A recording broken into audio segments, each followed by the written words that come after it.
जिन लोगों को आज तक आंखों में धूल झोंका जा रहा था, अब उनकी आंख साफ हो चुके हुए हैं, ये सब जागरूक हो चुके हुए हैं।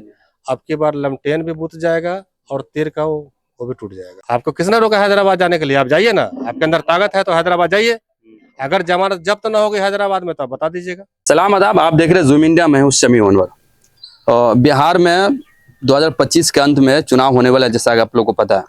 और एक चीज बता दूं कि बिहार का चुनाव सारे स्टेट से सबसे अलग होता है, सबसे इंटरेस्टिंग और दिलचस्प होता है। उसमें भी एक ऐसी पार्टी, अगर उसकी एंट्री हो जाए तो फिर इलेक्शन में चार चांद लग जाता है। मैं बात कर रहा हूँ मजलिस की। आपने दिल्ली में देखा, महाराष्ट्र में देखा, यूपी में देखा, रिजल्ट जो भी हो, लेकिन अपोजिशन जो पॉलिटिकल पार्टियां थी, मजलिस ने उसका पसीना जरूर छुड़ाया। मैं आपकी जानकारी के लिए बता दूं कि बिहार में एमआईएम पूरे जोरों शोर से तैयारी कर चुकी है और इलेक्शन लड़ने के पूरे मूड में है। इस वक्त हमारी मौजूदगी ददरी पंचायत में, और फ्रेम में आप जिस शख्सियत को देख रहे हैं, मुन्ना मंसूरी साहब है, जो इस बार यहाँ से बाजपट्टी विधानसभा से उम्मीदवार है। मुन्ना मंसूरी साहब से यहाँ की चीजों को लेकर हम बात करेंगे और इलेक्शन को लेकर खास तौर पे क्या रुझान है लोगों से भी बात करेंगे। सर, सबसे पहले तो बहुत शुक्रिया आपका टाइम देने के लिए।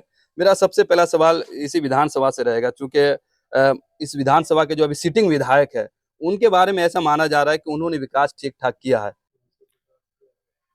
आपके चैनल के माध्यम से मैं कह दूं, जो बाजपट्टी का जो विकास है ना, लोग कहते थे विकास विकास, लेकिन विकास ना होकर के यहाँ पिंकी पैदा हो गई। विकास कहते हैं कि इसको आप तो देख ही रहे, आए हैं वहां चल करके। जल जमाव का मामला यहाँ है, शिक्षा का मामला यहाँ है, हॉस्पिटल का मामला यहाँ है।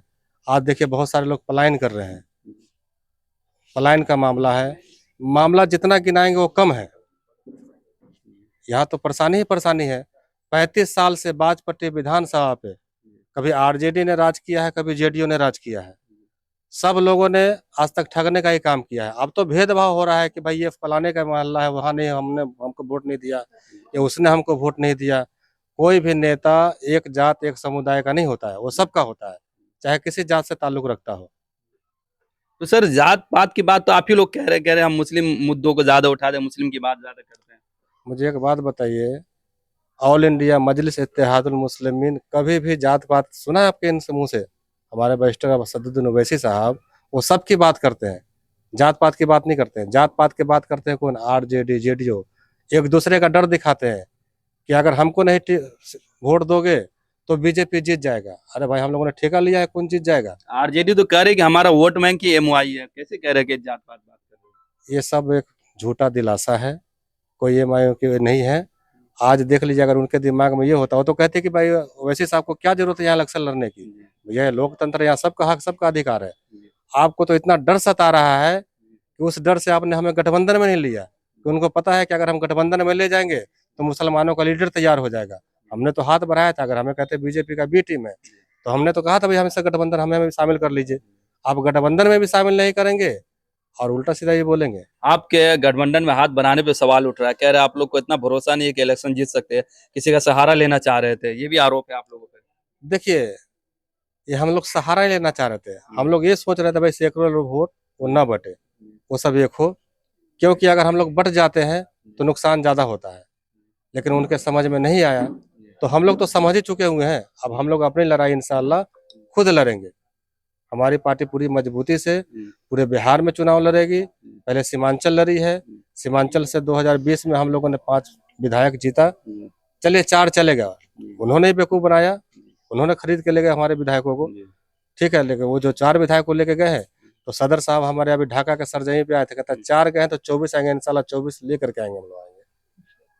तो फिर आप उसी पार्टी में क्यों जाना चाह रहे हैं जो पार्टी ने आपके साथ गलत किया है, पीछे से छोड़ा भूखा है? देखिए, हम लोग इतना मुसीबत होने के बावजूद भी कहते हैं भाई हमारा सेकुलर वोट न बटे। हम तो, हमारा मेन मकसद ये था, नहीं तो हमें क्या जरूरत है ये सब काम करने की। मनोज झा तो ये आरोप लगा रहे कि आप लोग से माहौल बनाना चाह रहे हैं, मन तो आपका भी नहीं मिलने का। मनोज झा आपकी बार अपना झोला झंडी संभाल ले, उनको आपकी बार पता लग जाएगा 2025 में कि हम लोग लड़ना चाह रहे हैं या नहीं लड़ना चाह रहे हैं। कहते हैं भाई यहाँ इनको लड़ना नहीं चाहिए। क्यों नहीं लड़ना चाहिए भाई? कह रहे हम तो हैदराबाद नहीं जा रहे लड़ने। आपको किसने रोका हैदराबाद जाने के लिए? आप जाइए ना, आपके अंदर ताकत है तो हैदराबाद जाइए। अगर जमानत जब्त ना होगी हैदराबाद में तो आप बता दीजिएगा। जाइए ना आप हैदराबाद, किसने रोका है हैदराबाद? हैदराबाद जाइए, दिल्ली जाइए, महाराष्ट्र जाइए, लड़िए ना हर जगह। आज जो हमारे लोग पलायन करके जाते हैं बिहार से, चाहे महाराष्ट्र हो, दिल्ली हो, कहीं भी हो, सब हर जगह सताए जा रहे हैं। क्यों? मनोज झा को ये सब नहीं समझ में आ रहा है। अपने तेजस्वी प्रसाद यादव जी को कह दे कि आप हमारे यहाँ रोजी रोजगार वाला काम कीजिए। क्या जरूरत है पलायन? हम लोग को हर जगह मारा जा रहा, सताया जा रहा है, मजबूरी है। आज नीतीश कुमार जी हर स्टेट में देखिए इंडस्ट्री लगी हुई है, कारोबार है, सारा मामला है, लेकिन बिहार में कुछ है? 35 साल में आज क्या हुआ यहाँ बिहार में? किसी रोजगार का कोई फैक्ट्री खुला? अच्छा सर, एक सवाल ये भी है कि बिहार में जितनी पार्टियां है सब अपना अलग अलग मुद्दों को लेकर बात करी। किसी का कहना है कि हम पलायन रोकेंगे, कोई कह रहा है एजुकेशन में काम करेंगे। आप लोग का मुद्दा क्या है? किन मुद्दों पे लड़ेंगे आप लोग? पता क्या है, इन लोगों का सिर्फ जुमला है। जो हमारे नेता कहते हैं, इंशाअल्लाह हम लोग अगर 10 से 12 भी सीट अगर जीत के लाते हैं तो बिना हमारे सरकार नहीं बनेगी, और जो भी समस्या होगा जनता का हम लोग पूरा करने का काम करेंगे। तो आपको लग रहा है कि एक ऐसी जगह, ऐसी विधानसभा में जहां शुरू से लोगों को सिर्फ लालटेन पर निर्भर होने की आदत है, ऐसे लोगों को आप कैसे कन्विंस कर पाएंगे ऐसी जगहों पे? देखिए पता क्या है, जिन लोगों को आज तक आंखों में धूल झोंका जा रहा था, अब उनकी आंख साफ हो चुके हुए हैं, ये सब जागरूक हो चुके हुए हैं। अब की बार लमटेन भी बुझ जाएगा और तीर का वो भी टूट जाएगा, क्योंकि जो खंजर इन्होंने तीर से चलाया है ना, ये काला कानून वक़्फ़ को लेकर के मुसलमान सब समझ चुका हुआ है कि हमारी टोपी पहन करके, हमारा गमछा ओढ़ करके अब हमें बेवकूफ़ बनाया जा रहा है। उधर से चंद्रबाबू नायडू ने बेवकूफ़ बनाया और इधर से नीतीश कुमार ने बनाया। आपकी पार्टी पे एक ये भी आरोप है कि चुनाव से पहले आप लोग बहुत अच्छा माहौल बना देते हैं, सबका पसीना मतलब निकाल देते हैं, लेकिन जब रिजल्ट आता है बिल्कुल बरअक्स होता है, मायूस-कुन होता है।